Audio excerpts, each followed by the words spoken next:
Thank you. Good morning, everybody. You know, it's an absolute pleasure to be on the East Coast. I spent most of my life on the West Coast, and it's good to see the rest of the family. So, I understand it's a tight schedule, so I want to just begin. I'm going to begin by asking you, who watches television? Anybody watch television? I don't watch television except for one show that I really like, and you know what that is? Chopped. Who knows what Chopped is? Let me see, some people know. Okay, for anybody who doesn't know what Chopped is, it's a cooking competition. It's a cooking show. And in this particular competition, there are 4 people who come out, and they have a basket. They each get a basket, and in the basket, there's these obscure things. I mean, there might be something like a squid and mint candy, cornflakes, and jelly, okay? And they have to make either an entree or they make an appetizer, an entree, or a dessert. And it's amazing because they take all this stuff that doesn't seem like it should go together, and they make these incredible things out of it. And the reason I like that is because it really is a celebration of creativity. And I am all about creativity. Creativity is so important. So the reason I'll get back to that in a minute, but the reason I came out is I was working in the LEDA project in Paraguay, and Kevin Thompson got in touch with me, and he asked me if I could tell him about the project. And I did, and he said, gee, you know, would you come to the West Coast and speak to my congregation about the LEDA project? And I said, well, sure, I'd be happy to talk about it, but I'd also like to speak about some of the other things I'm doing. He also wanted me, the main topic was, he wanted me to talk about why I love service. So I told him, you know, I would be happy to talk about that. I'd be happy to talk about the LEDA project, but also I've been working in Honduras, and I've been working in my hometown, and I would like to talk about those things also. So he said to me, okay, you can talk about those things, but I don't want a report, I want a sermon. So what I have for you today is a sermon. It's the things in my basket are I love service, LEDA, Honduras, and my hometown. And I will put those together, and that will be a sermon, and the title is What's in Your Basket? So I want to first, very systematically, I'll go through the things in my basket. And the first one being, why do I love service? Just generally speaking, what is service? Service is doing something for somebody or living for the sake of others. You know, I joined the Unification Movement in '73, and during that time, I did a lot of office work. I did publications, I did book design. I went to the seminary. I pioneered 2 centers. I was a state leader for 7 years in New Jersey. And while I was a leader in New Jersey, one of my sons really wanted to go to a service project. As a matter of fact, it was the Religious Youth Service, RYS. And John Gearing was the director of that. And I asked John if my son could go, but he said, you know, he's underage. So if you want to go, you have to come also. And if you come, I will make you part of the staff. Well, that sounded good, right? So I went to this service project, and it's the first service project that I ever did in my life. Okay, this is a picture of the ugly American now. I was planning to go to this service project in Honduras, and I thought about myself, you know, a wonderful American, I'm coming to a service project, I'm going to go help this poor nation of Honduras. They had just gone through Hurricane Mitch. The infrastructure was gone. I was going to help those poor people, those poor ignorant people. Excuse me. That was my attitude at the time. I equated poor with ignorant. And that is the picture of the ugly American, isn't it? So I went to Honduras, and we were working on this project. We were cleaning up all the debris after Hurricane Mitch. And when you do a service project, the first thing that happens is all the kids come. Hundreds of kids come. Well, I was working with a little 9-year-old boy, and this little boy had a wheelbarrow.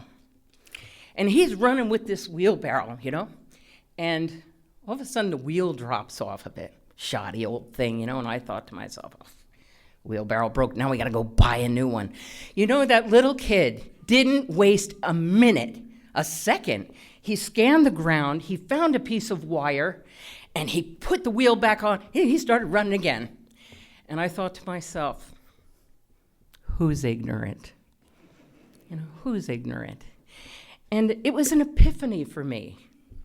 It was a moment for me, because I realized that I have looked at the world from my own perspective, and that it's so important in understanding the world to understand the culture of that other person, to understand the circumstances of that other person or that other nation or that other whatever. We need to be able to look from another perspective that we can't understand unless we walk in the moccasins, so to speak, or in the shoes, as the case may be, of the other person. And when we do that, we come to understand them and we can learn to love them. Why do I love service? I love service because through doing service, I have learned to love a broader spectrum of people, come to really love the world and love other cultures. And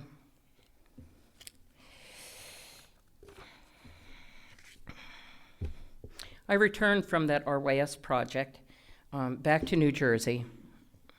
When I was in New Jersey, I spent a lot of time talking about service, talking about living for the sake of others, doing conferences and workshops and talking to other people about, why we should do service and why we should live for the sake of others. And I realized I'd been talking about it for too long and I needed to start doing it. I went back to John Gearing, and it turned out that there was an opening in the religious youth service staff, and I applied for that position, and I got it. And after 7 years of state leadership, I did 7 years of working on RYS doing international projects. So that's the first thing in my basket. I love service. The next thing I want to speak about is LEDA. So if you fast forward to 2015, last summer, I happened to be talking to John. I was at his house. He's since moved from where he was, but I was visiting him, and he said he had become the North American representative for the North-South Sustainable Development, which is the LEDA project, a project in Paraguay where our founder, Reverend Moon, our true father, had a group of Japanese members, missionaries, build a sustainable project, the seed to the kingdom of heaven on earth, So anyway, I had heard about the LEDA project because actually one of my sons went on an RYS years earlier. And I had heard people talk about the LEDA project as the kingdom of heaven on earth. Now listen, there have been many places in our movement that people told me I was going to the kingdom of heaven on earth, but when I got there, it was a barracks, it was a tent city, there was the smell of waste wafting through the air, there were 2 trees and 2 birds, and that was it. The kingdom of heaven is not a drawing card for me anymore. But I went to LEDA, and I discovered that, in fact, that was the kingdom of heaven for me. If you know of Paraguay, Paraguay is an interesting country. It's sort of this shape, like that. And it's divided by the Paraguay River. here in the center. This whole half down here is green and lush. This whole part up here is green and lush for a couple of months, and the rest of the time it is like a desert. I mean, it's really dry and hot. This is where the kingdom of heaven is beginning.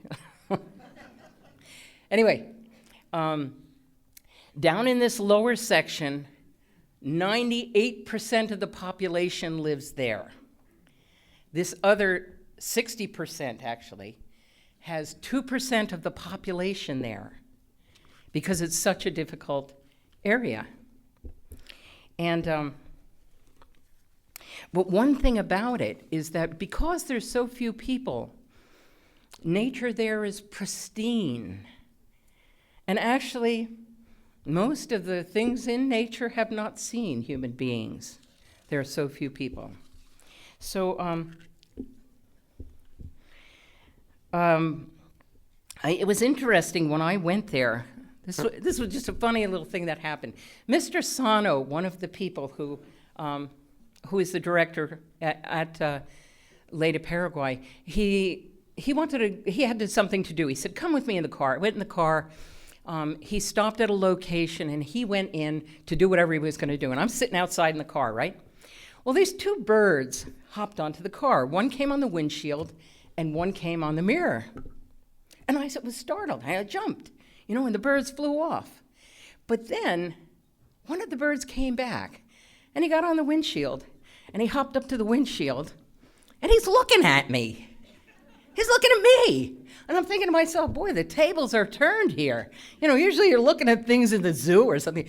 The bird is looking at me. Now, I don't guarantee that experience for anybody who ever goes to Leda, but that was the experience that I had. And it just said to me so much that, the creation is afraid of us because it has been, it has seen the wickedness or felt wickedness. And here in this beautiful area, so untouched, it was just exquisite. So though I can't promise to a bird jumping, to look at you, I can say that Leda is an exquisite and pristine location. And I can also say that the brothers that were sent there, in creating this settlement, have made every effort not to just create the status quo, but rather to create a settlement that is in total harmony with God, with humanity, and all of creation. And that being said, I want to say that this summer we will be doing a youth project again, an international youth project, and I'd like to encourage any young people to apply online for that project if they're interested in having the experience of working in a most beautiful area, doing the work in Leda, and also in caring for the indigenous people, which Leda also has made every effort to work with the people around. There's more that I can say about that. I'm afraid I can't say it now, but I hope that you have an opportunity to learn more about it in the future. And also, we'll be doing, for the first time, an eco service tour for seniors, 55 and over. Got any of those here? If you are interested in coming to Leda and having the Leda experience, please be in contact with me. I will be around for a little bit, and I'll be giving you some videos also. I'll be sending them to your pastor, and I think he's going to put them online. Okay, so that was Leda. Next, I would like to speak to you about the third thing in my basket, which is Honduras. You remember a few years ago, we picked a lottery nation. I picked Honduras, which was great because that's where I had my first service experience. And I stayed in touch with the national leader there, and I love the nation. And I got in touch with the national leader, and I asked him, what do you need? And he said, well, right now all we need is money. So I started sending just a little bit of money every month to him. And a little ways down the line in 2013, I heard that there was a GPA going there. GPA was going to do a project in Honduras. And while I was in RYS, I had the opportunity to develop art service projects. What is an art service project? It's, basically like what you have out front, these mosaics that you have out front of this theater. We were doing those kind of mosaics together with young people from different religious backgrounds and national backgrounds. So the first project was in England. We were with Hindu, Muslim, Christian, unification, Jewish young people, and we did a mosaic together. It was a great experience. Anyway, I asked if while this GPA was doing the service project, the traditional service project, could I do an art project as well with them? And GPA agreed, and the national leader agreed, and I went down, and we did a great mosaic at the university. And it just was really wonderful, real inspiration. And when the next year came around, 2014, I thought, I'd like to do another project in Honduras. But you know what? Nobody was doing one. Nobody was doing a project. And I wanted to do it, so I decided I'm going to do it. I'm going to do a service project on my own. And I spoke to the Women's Federation, and they were all excited. But when it actually came time to sign up, there was only one sister who signed up with me, and I really wanted to do this. I needed some people. And I actually said in a Sunday service to the congregation, I made a declaration. I said, I am going to do this service project.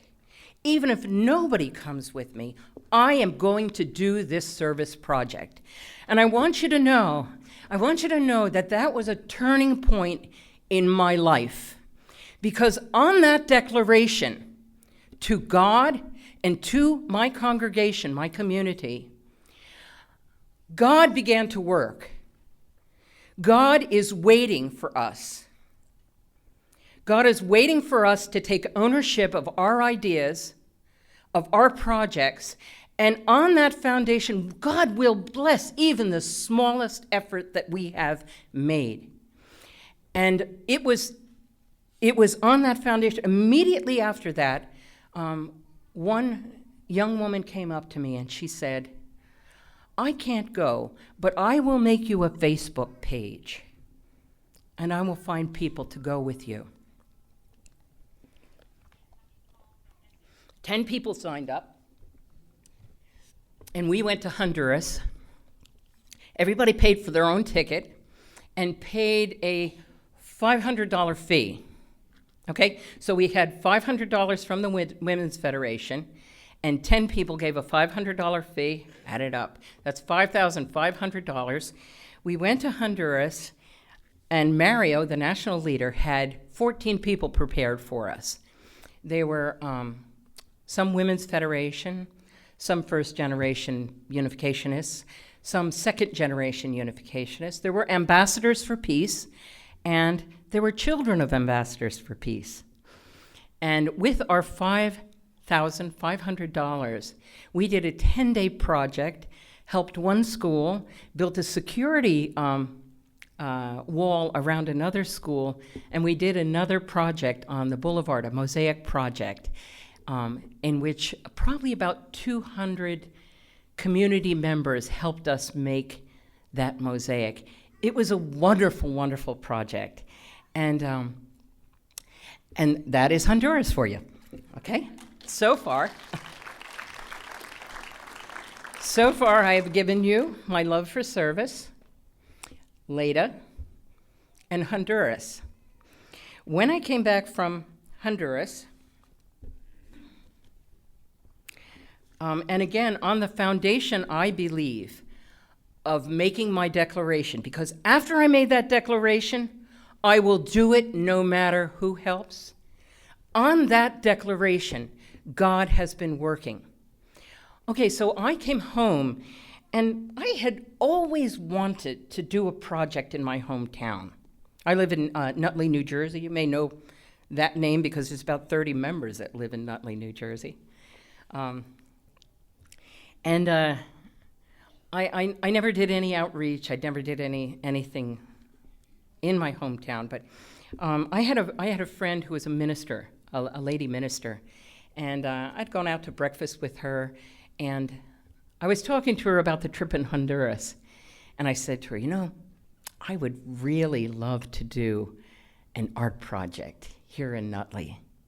And in particular, there's a thing called Alfombra. It's a sawdust carpet that in Honduras during the Easter season, actually during this whole week, they'll be preparing for these things. They make a sawdust carpet, they make a design. Actually, if you Google Honduras sawdust carpet, you'll see images.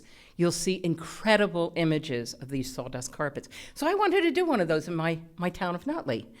And I remember saying to her, I'd love to do it right in the middle of Franklin Avenue, the main street of town, But anyway, I'm sure that we can't get that. So I'd like to do something in a park. I'll do something on one of the paths in the park. That would be nice, right? Maybe I'd like to bring, and I hadn't made any preparation. I'm just dreaming now. I'm talking to her and we're dreaming together. And I thought I'd like to bring 3 Honduran youth up to teach how to do one of these carpets, Okay, so breakfast is over. The next day, she happened to be talking to the assistant to the mayor of the town. And she mentioned this thing about the carpet. And the assistant to the mayor got all excited. Oh, that's a great idea, she said. Yeah, and do it right on Franklin Avenue in the middle of the town. I could close it off for you.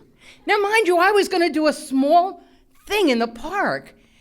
And without so much as a word, I'm being given the main street of the town to do the project. Okay, so wow. Anyway, the next day, she was talking to the director of music and arts for the whole town. That's 7 schools that he presides over.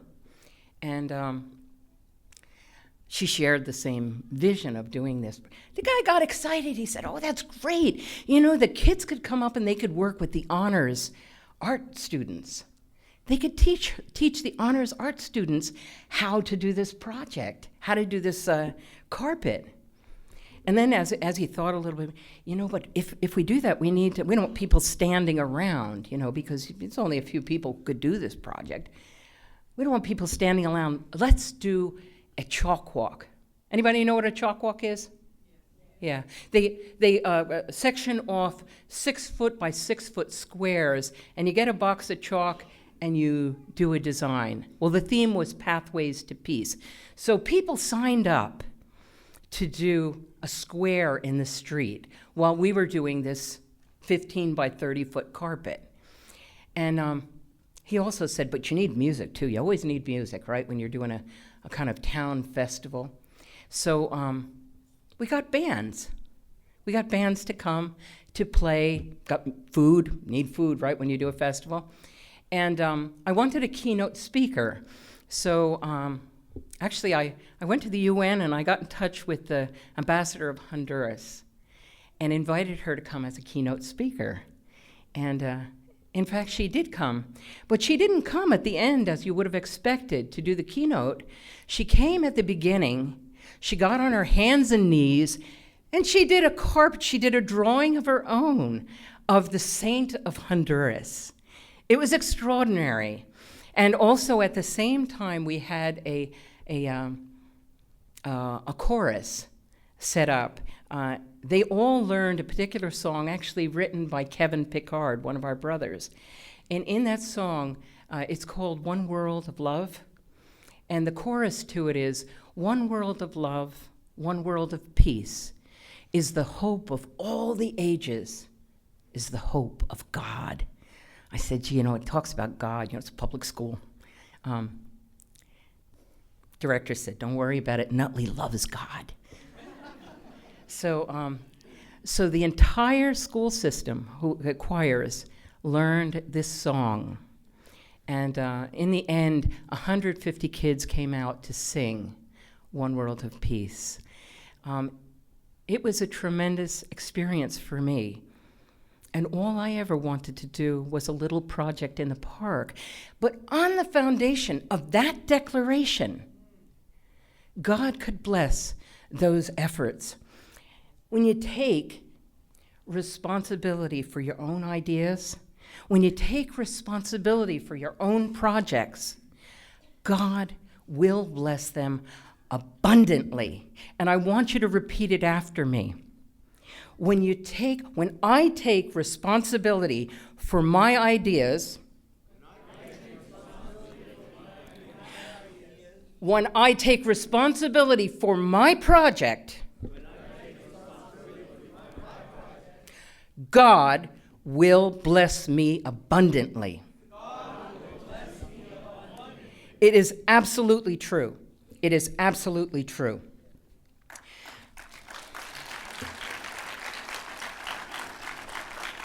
So you have heard now about the 4 things in my basket: my love for service, Leda, Honduras, and my hometown. Actually, Leda is in South America, Honduras is in Central America, and my hometown is in North America. So what I have created for you today, as they say in Chopped, is an art service project that is working to bring about the unity of the Americas. And that's what I feel called to do. I've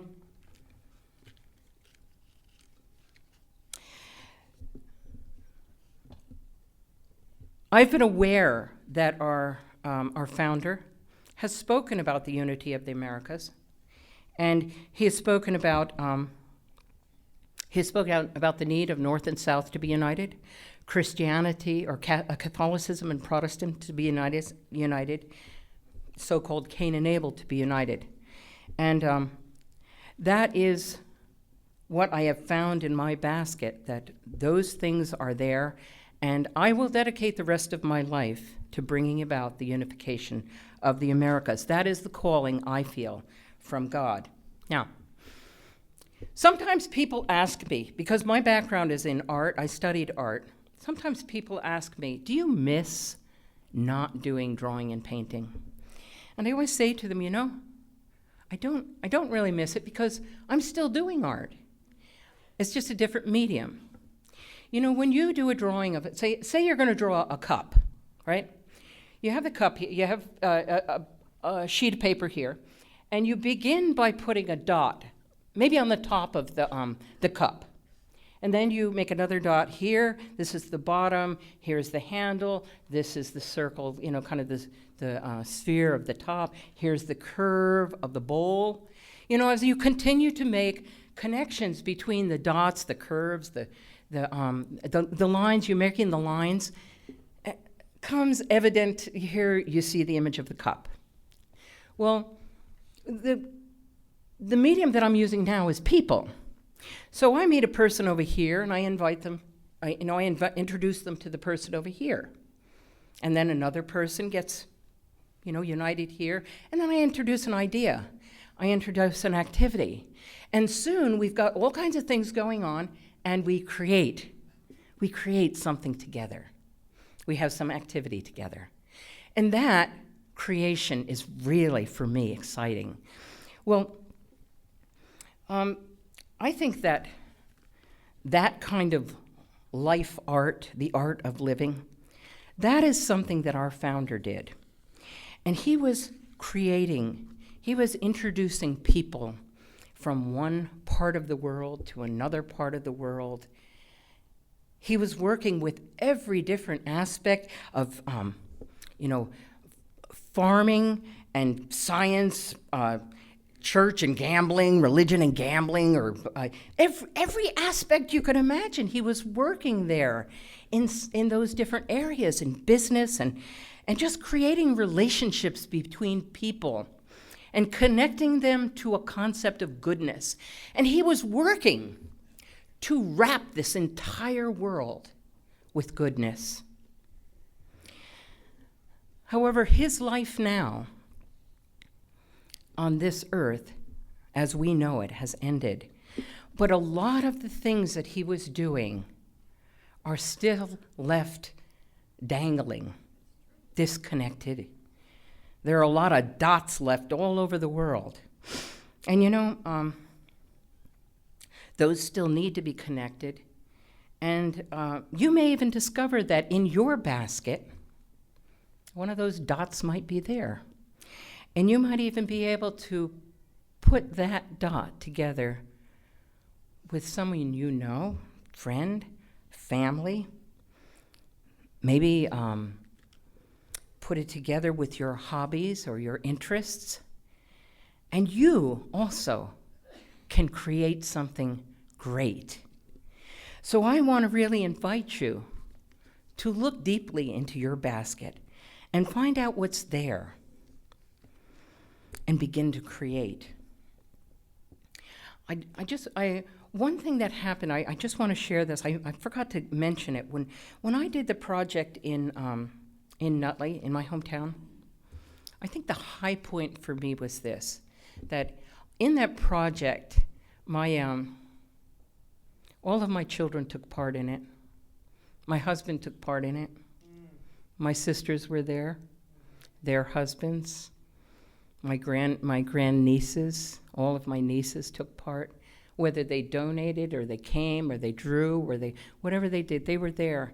And probably the high point for me was we did a brotherhood ceremony. Actually, the mayor and our national leader did a bridge ceremony.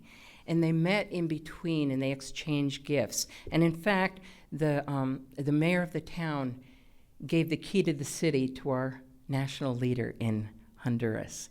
And but when they were doing this bridge ceremony, I looked across the carpet, and my sister was there. She gave me a thumbs up. And later on in the day, she sent me a little text, and she said to me, "You have so much to be proud of." And it absolutely moved my heart. In conclusion, as I mentioned before, everybody has talents, abilities, and strengths. No matter what your age, who you are, you have something to give to somebody else. You will move the heart of somebody with the things that you have to offer, and you will learn from every person that you meet in this world. God gives strengths and abilities to every one of us, and then he places us somewhere in the world. It might be in a blessed nation like the United States. It might not be, but it doesn't mean that our talents and abilities are any less. We can learn from one another, and we must learn in order to really understand our entire family. So when we take ownership of our ideas, when we take ownership of our projects, we can be blessed. We really need to look into our basket, everyone. I want to encourage everybody to look into your basket and see what you have to work with. Add a couple of family members, add some interest or hobby, and see what you could create. I certainly invite every one of you to be a part of the activities that I'm involved in, but I also encourage you to create your project, create that thing that will make you a tribal Messiah, that will make you happy and successful in all that you do. I want to thank you so much for your attention. Please join me in prayer.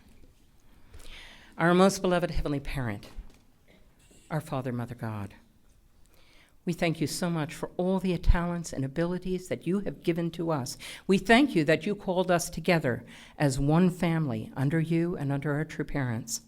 We pray, our Heavenly Parent, that you will inspire us, that we are able to take that first step and show you our willingness, our commitment, our dedication. Step out in the arena and take a risk. Heavenly Parent, because we know when we do that, you will bless us abundantly. We desire in our hearts to see your kingdom here on earth. We desire to be a part of building a world of goodness. Please guide our every step. I thank you so much for all the blessings that we have. May we give them out to all the world. I thank you and offer these things up now, reporting in the name of our true parents, upholding the name of our true parents, and in my name, in the name of each one here, as blessed central families. Adieu and amen. Thank you so much.